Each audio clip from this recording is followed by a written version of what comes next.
Let's talk to Ben Bradley now, Conservative MP and Brexiteer, who joins us. Good morning to you. Morning, Julia. Well, I wanted actually, just before we talk about Brexit, if you wanted to give your thoughts on what you thought of the Extinction Rebellion and the police handling of it. I think we're up to about 300 protesters now arrested. But of course, we've still got roads blocked, bridges blocked across central London. What do you make of that?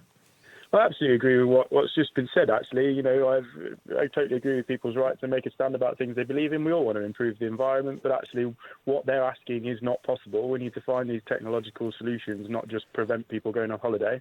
And absolutely true that, you know, in terms of internationally, we're taking more steps to try and change things and to be environmentally friendly than most other countries in the world. I think they're protesting in the wrong place. And the idea that disrupting the people, hundreds of thousands of people across London as they go about their day is going to help bring people to their cause, I think is nonsense. No, it does appear it's not bringing them to cause. Well, let's talk about Boris Johnson bringing people over to his cause, which is a Brexit do or die, deal or no deal by October 31st. There was the court ruling yesterday in Scotland, which perhaps was helpful to Boris Johnson in the sense that it believed that he said, yes, he says he's going to send that letter on October the 19th as required by the Ben Act, the so-called Surrender Act, asking for that 3-month extension. Polls today suggest that the British people will largely blame Brussels, Remain MPs, Parliament itself for rather than Boris Johnson if he has to extend. And a new briefing that appears to have come out of Number 10 looks very like it's from Dominic Cummings to The Spectator, suggests very clearly that if there is a no Brexit on the 31st of October, if there is then a general election, that Tory party policy will be quite clearly a no-deal Brexit. There will be no future negotiations. There will be no future deal. And perhaps that Leo Varadkar, the Irish Taoiseach, is making something of a mistake in thinking that is the option if in his worst case scenario, Boris Johnson is elected the majority. Is that your understanding, that this is this is it? There's this week to come up with a deal ahead of the European Council next week. And if there isn't a deal at the end of this week, then game over. It's no deal or nothing.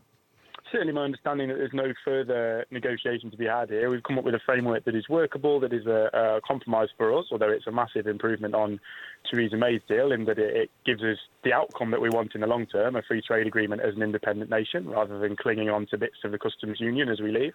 A big step forward, but we do need Brussels now to come forward and compromise on their end as well. And certainly what I've been told by people across government is that this is absolutely last chance saloon on a deal, that if we go forward from here, the scenario you mentioned, elections coming back with Conservative majority, it will still be this deal or no deal. And that's the right way to go about it. If we're going to get them to shift and to move in our direction, that's what we've got to do. We've got to stick to that word. And, you know, the surrender bill, Ben bill, whatever you want to call it, absolutely has made that harder, and indications of that are clear for all to see now.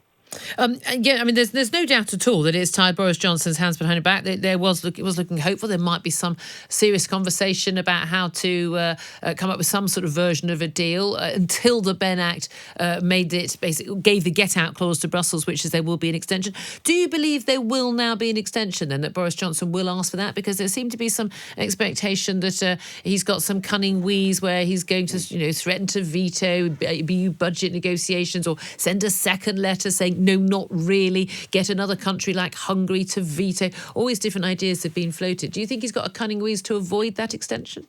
Well, you only got to go through Twitter for 5 minutes to find 10 different ways that he might be able to do that. I don't think there'll be an extension. I think he'll stick to his word. I think that's the right thing for him to do. I mean, legislation normally takes 6, 9, 12 months to pass through Parliament, and all the scrutiny that comes along with that. This was forced through in a day. So the idea that it is fully watertight and properly, looked at is nonsense. There is, and as I say, you only have to look through Twitter to find all sorts of things that could be ways around it. I think, Boris recognises what the impact on the country of us not leaving, that further uncertainty and delay. We've got to stick to that promise, and I think he'll absolutely do it.